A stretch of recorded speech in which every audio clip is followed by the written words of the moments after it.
Hi everyone, how are you doing and how has your April been? And what have you been reading over the course of the past month? Let me know in the comments below some of the best things you've been reading, particularly if you don't have a YouTube channel yourself and if I'm not up to date on what you've been reading. Let me know in the comments because I always really enjoy hearing about the best things that other people have been reading recently. My reading month started out quite good. I was reading some really good things at the start, and then it sort of tailed off towards the end, and I got a bit frustrated with things I've been reading. And and I'm not going to talk too extensively about everything I've been reading because I've already been talking about it in different prize videos.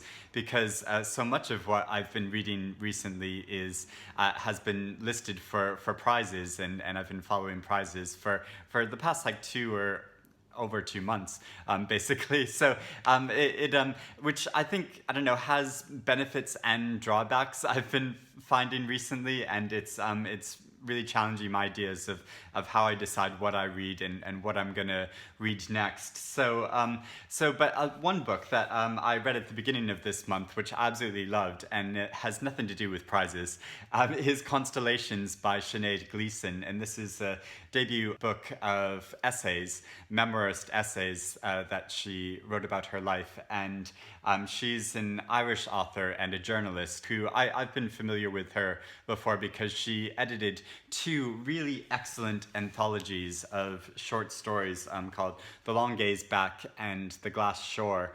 I'd really recommend these if you like Irish fiction. It's a great way of exploring a whole range of different authors, but all of them are women, and it focuses specifically on stories by women because, as Gleeson points out in her introductions, Irish female writers tend to be left off the sort of syllabuses and out of the canon of Irish literature. So it's really great that she highlights some classic and contemporary Irish authors that some of us might not. I wasn't so familiar with a lot of these authors. Yeah, that was really great. So that made me really interested to read her debut collection of essays and made me think that I would be sympathetic to it, but I didn't realize how much I would be. And her writing is incredible. It's so insightful and really shows why the personal is political. Like, it feels like she writes about her life in a way that shows the state of life of women in Ireland and people who experience a lot of medical difficulties. So she basically, the essays go almost in chronological order from her childhood to her adulthood as a mother and a wife, and talking about all different aspects of her life in these different essays. But they're essays that could be read in isolation, I think, and you would still get the full effect of what she's talking about.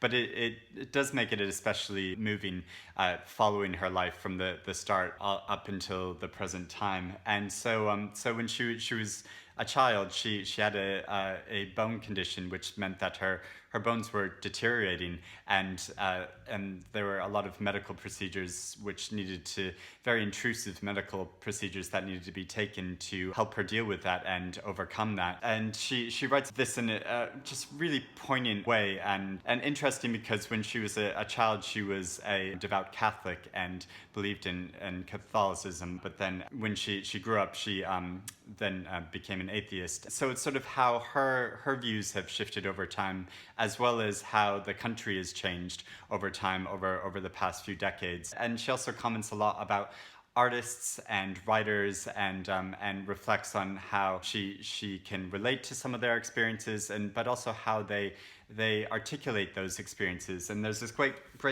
quote where she says, "Art is about interpreting our own experience." And I think that's really true, because you can see how artists transform the experiences of their lives into their art and make a message which is much broader and can be meaningful for anyone who experiences that art or reads it. And I just adored this collection, and it was especially meaningful because I was reading it almost simultaneously with this book, The Years, by Annie Ernaux, which is shortlisted for the Man Booker International Prize at the moment. The books are quite different in a lot of ways in the style of them, but they also feel like they both really draw on autobiographical experience and also are really politically engaged in the way they're talking about the way society is changing and the sense of national identity that they get at. And so, it's another case of that wonderful experience when, sometimes you can be reading two books simultaneously and they feel like they're almost in conversation with each other. I've sort of talked about this in previous videos, how, that it's almost a strange coincidence sometimes how that happens. And I don't know if that's, it might just be me as a reader who's interpreting that, but it does feel like that these books share a lot of themes with each other. And it was funny, after I posted about how I was reading them both at the same time, Sinead responded to my tweet saying how much she loves Annie Ernaux's writing and how and so she thinks that's wonderful to hear that the subjects that Annie Ernaux writes about can resonate in her own writing as well. And so yeah, that was really nice. And I just think this is one of the most extraordinary books I've read recently. The Years, the construction of it and the way she goes talking about the history of a life, but in this interesting collective form where she uses this we, where she is sort of speaking about her generation in post-World War II up until the present time, and is capturing the mood and feeling and thoughts of a country, but a specific community as well. It's quite limited in the scope, which is self-conscious and realize that she knows that her particular group in society have certain prejudices about other communities and other races and ways of talking about people. And so she follows a number of decades, the changes in the decades through this personal perspective. Every once in a while we get these little personal details about this girl who grows up into a woman and how she gets married and has children, but mainly following the mood and the changes in the country and ways of looking at this changing society. It's so unique. I've never read anything like it before. I think it's absolutely extraordinary. And it's not a traditional way of writing a novel, but it gives a perspective that I haven't seen before. And talking about history and national identity and consciousness, the way we interpret memories and think about memories. And so it begins and ends with these just images of looking at different aspects from her life, and some of them seem quite random in how they go about, but paint this clear picture of these memories that's popping up in somebody's mind. And I love how it captures this sense of, how sometimes we'll have memories and things that stick out in our minds that we think of over and over again, a particular image or something we saw or something that happened to us. And it may not have any special significance, but it does for us personally. For some reason, it just sticks in our minds. And she captures some images like that. But also it's crazy how when she's writing the novel, she's talking about the way she's constructing this book, and there's a self-consciousness going throughout it of how she wants to write a book and how she wants to memorialize her experience and isn't certain the best way to go about that, and so is quite self-consciously talking about that process, which feels like it shouldn't work. It feels like that shouldn't really work in a novel or a book at all, but it does really well, because it's very poignant in the way that it's getting at this sense that we want to memorialize our lives and feel like our experience means something broader than just our own limited life, and so she captures that sense, and I found it really poignant, because it's we go along and we like to think that our experiences are being captured in some way, but they're not really. They're fleeting. They go by, and the account of those memories other than videos like this or photographs or in written accounts, like they're fleeting, they're gone, and they really only reside in our own memories. And the majority of experiences like that, and and she captures that sense so well, and I just think it's wonderful and extraordinary. And I was so heartened that this was on the shortlist for the Men Booker International Prize, because it made me feel like I'm much more interested almost in following this prize now. So this is the shortlist for the prize. Is this all the books? I think it's all the books. Oh no, it also has the Polish novel on it. And so these are the 6 books. And and like I said, I was a bit disappointed that the Pine Islands was on it, or I was a bit surprised by it. It just it wasn't a book that stuck out to me as extraordinary. But yeah, Drive Your Plow Over the Bones of the Dead, I thought was a really good novel. And I was a bit surprised to see it on the list still, but it's great and a really enjoyable reading experience. And there's so many interesting things about it that I could talk about. And so I am still really interested in reading Celestial Bodies and the remainder as well. So I'm looking forward to reading that, and it makes me want to still engage with prizes. Where with the Women's Prize, I've been a bit deflated by the shortlist for that. As I was talking about in my video with Anna, we were very surprised by the choices, and and some of my favorite books on the list weren't on the shortlist. So that just makes me feel a bit less engaged with the prize, though I'll still want to talk about it with Anna, because it's always enjoyable having a conversation with books about Anna, and we can talk about all different aspects of the prize. So that's always fun. But another book on the that was on the long list for the Man Booker International Prize that I did hugely enjoy, and that I was expecting to see on the shortlist, was At Dusk by Hwang, Sok-yong.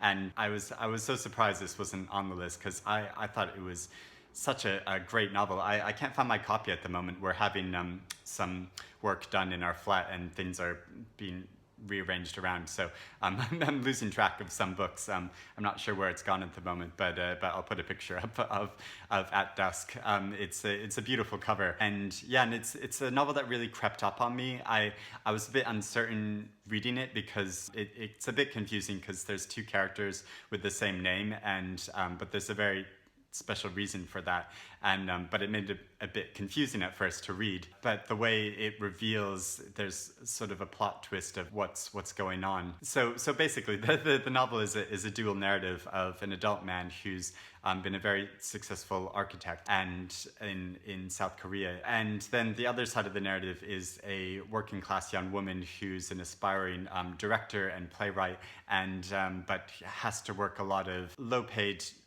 difficult jobs to try to support herself. And I'm always really sympathetic to any fiction that depicts working class life in this way. That I think he does such a good job at showing how oppressive those circumstances are, and how difficult it is to really try to pursue the things that inspire you and make you want to go on in life, and want to express yourself in art, but having to work a job at the same time, a very difficult job. She works at the night shift at a convenience store, and so it's real drudgery work, but she struggles to make the rent and pay her bills, but is still active in the theater, and because that's her passion. And the way the stories eventually coalesce, I found really poignant, and the way it did, not just as a plot twist, but as a way of saying something much bigger and more meaningful about the way that South Korean society had been changing over the past few decades, and questioning the drive of sort of capitalism and the way society works, which reminds me is another parallel. Another great thing about the years is it's a lot of critique in this about our consumerist culture, and how that's become increasingly so over the past few decades. But anyway, that's a side point. But yeah, I think At Dusk is an incredible novel, and I'd really recommend reading it. And so that's a really positive thing about book prizes, that it introduced me to this book, which I don't think I would have read otherwise. And and that's the positive things I'm trying to focus on when I'm feeling a bit deflated about a book prize and wondering, like, should I still be following book prizes if the judges' choices aren't necessarily chiming with my own reading and what I think is the best fiction out there. So yeah, some other books I've been reading this month, and it's partly because I've been a bit busy in the past couple of weeks and a bit distracted. I think that's probably impacted the way I've been reading, but also, yeah, the last few reads I've had from the long list of the Women's Prize for Fiction have just not really engaged me the way I hope books would. So, there's Bottled Goods, which is really interesting look of the experience of being in Romania during a very restrictive communist regime. And for 3/4 of this book, I was really with it and into it. It's written in a very brisk way in almost a form of flash fiction. But then when it got towards the end, I just didn't gel with it and didn't agree with the choices she made in the way she depicted it. Although I've heard some very interesting responses since then of people who have defended it and how those choices can really bring out the subject matter that she's talking about. And I appreciate that, but I don't quite agree. So, but I loved the depiction of the aunt in this book. I wish there was more about the aunt.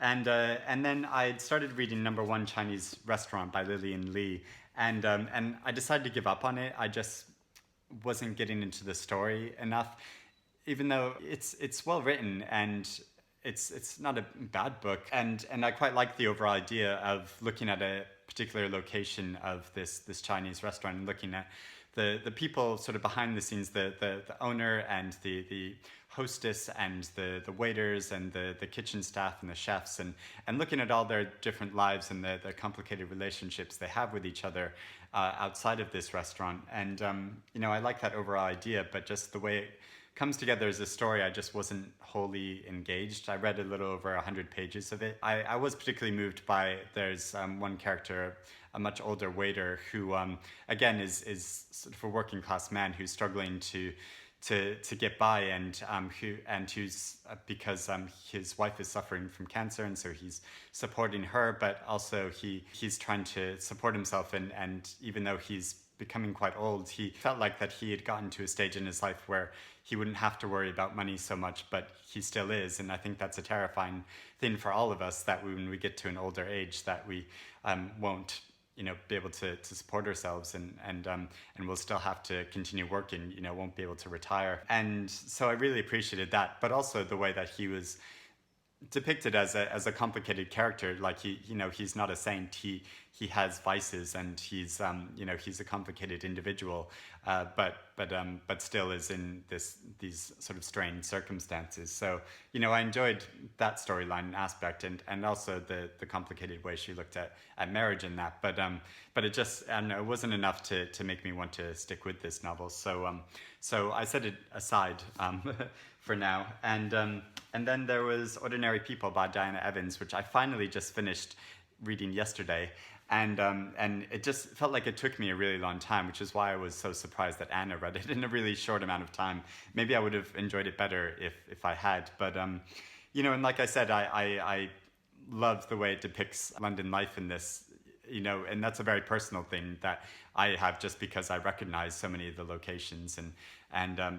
But overall, as a novel, it felt like it's the way it depicts marriage. So it shows two different couples who really feel the strain of being parents and trying to have a working life and keeping their marriage going and relationship going in a way that feels satisfying. It just feels like for both of them, all the pressure of life is sort of squandering their sense of individuality. And that's very relatable, and I appreciate that a lot. But I just got a bit frustrated by how it was only showing one side of the story, because I totally appreciate that, for these individuals in this story, that this was their experience, and I respect that they find it almost untenable to have a relationship and also be parents. And she basically says at one point, there's a line where she says, relationships and children simply don't belong in the same place. and it almost seems to be like she's making that argument that you can't have a relationship and be a parent at the same time, that it has to be one or the other. And and certainly a lot of people feel that way as they evolve from being a partner to be also being a parent. That's really difficult, and I totally appreciate that. And this is also something I don't have any personal experience of. I'm not married, I'm not a parent, so who am I to judge and make a judgment? But I do know some couples who are parents and are in a couple and are able to maintain both and find real enjoyment and pleasure in both, and also in how their identity has changed over the time that they've have added these aspects to their identity. And so I think the two can exist together harmoniously, whereas this novel almost seems to be saying that's not possible. And and I don't think Diane Evans would say that's the total assertion she's making, but she doesn't offer any other point of view in that. From the two couples in this, they're not able to have it both, and there's not even any peripheral characters who are able to experience both parenthood and a relationship at the same time and make it work together. I just found that a bit frustrating, that sort of limited point of view of it, and also just the density of detail in the novel I found a bit of a slog to get through, because I understood why she was using all that to create this very realistic portrait of their lives, but at the same time it just made it a bit difficult to read all of. Then finally, the only other book I read this month was a memoir called Mind on Fire by Arnold Thomas Fanning, who's another Irish writer. Just coincidentally, I'd read two Irish memoirs this month, but I read this because this is up for another prize, which is the Wellcome Book Prize. And in this memoir, he talks about his experiences of mental illness and having extreme manic depression, and he describes in a really visceral way the experience of having a manic episode where he is just sort of going on a rampage through the city, and he'll like go through an airport, and it's so interesting the way he depicts it, because you can see the logic of why he's doing all these really extreme things, but at the same time you can see as an outsider, if you were there witnessing this, you would just say this is a very troubled person that needs to be stopped. And so I really appreciated how he depicted those experiences, and then also talking about the way with this particular mental illness, it's really difficult because we all experience different levels of euphoria or depression in our lives in different ways, but there is a difference between that being a mental illness and then just an ordinary part of our experience as a human being. And he's very clear about making those distinctions, and I really appreciate that, because I think a lot of people struggle to find sympathy for people with this mental illness, because they're just like, well, I get depressed sometime, but I just get over it. But he really shows how when you're having this episode, it completely consumes everything about your existence, and there is no alternative to it. So you can't just get over it, and he shows how over many years of struggle that only with a balance of the right medication and treatment from doctors and having a social situation around him that's supportive, and also having a real good personal drive to continue on with what he wants to do in life, is he able to sort of get over this illness and still go on in life. So yeah, I really appreciate that aspect about the book. I mean, I don't think it's a perfect memoir. There's a lot of what to me felt like superfluous detail that didn't have to do with the main subject of what he was writing about, but overall I really appreciated it, and yeah, it has a very, very striking, mesmerizing cover, which I think really reflects the mania that he feels. So that was all the prize reading I did for this month, and so I mean, I don't know how I feel like. I think just at the moment I feel quite deflated about the Women's Prize and the decisions that the judges made, and also because I'd gone along to the Shortlist party the other night and had a bit of a deflating experience there, where where I went in and was talking with somebody, and one of the publishers came up to me and said, you didn't choose our book for your shadow panel shortlist, and which felt like such a rude, abrupt thing to do. I mean, I'm not going to say who the publisher is or what the book is, because it doesn't feel fair. It's not the author's fault or the book's fault that the publisher did this, but it was just a very strange thing to do, to just come up to me out of nowhere and say this to me in this accusatory way, even though, I've took a lot of time with their book, and I wrote a very long, sympathetic blog post about it, and I've talked about it quite a lot, and so yeah, that was all very, very odd, and I don't blame them for wanting to have their book to be the one that's pointed out and to have cheerleaders for, but this was just my opinion, not even just my opinion. It was the group of a shadow group that I participated in, which was a lovely thing. My friends Antonia and Eleanor came over, and we had a long discussion about all 16 books on the list, and we had a few mimosas, and I made us all brunch, and it was really lovely having that long talk. So that was a really positive aspect of the prize, that it gave us an excuse to do this, and and it wasn't an easy decision going through 16 books and you have to pick 6. It's tricky. So and we had to make compromises because we all had different opinions and different favorites, and that's just the way it went. So it's I just sort of have mixed feelings about the prize and at the moment, and it's making me think more about there's different sets of judges every year. How do these judges go about being picked, and are they the best people who are qualified to say that this is the best novel written by a woman in the past year? I don't know.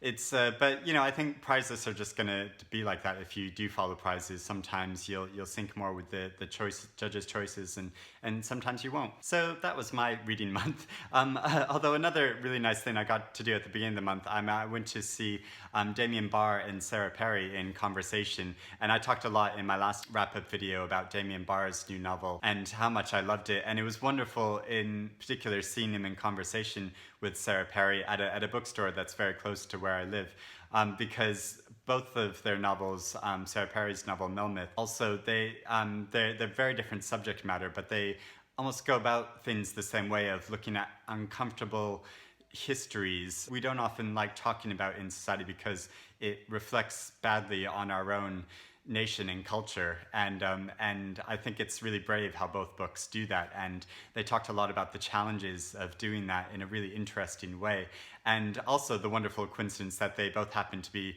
writing their most recent novels at the Gladstone Library for a period. They were both based there and working during the day in this beautiful library, which I made a video before, a vlog, about going to visit this library and stay there, because it's a library where you can spend the night there and also view this amazing collection of books that they have, and it's just a beautiful location in Wales. It was just really lovely seeing that conversation. So that was another wonderful bookish thing that happened this month. But let me know what you've been reading, things that have been inspiring you. How do you feel about the Women's Prize and book prizes in general? Yeah, I think going forward I'm gonna read more on the Man Booker International Prize list, and also at the moment I'm reading a historical novel that I'm just really into, and one that doesn't have anything to do with prizes, so I'm really enjoying that. So hope you're doing well, and I'll speak to you again soon. Bye everyone.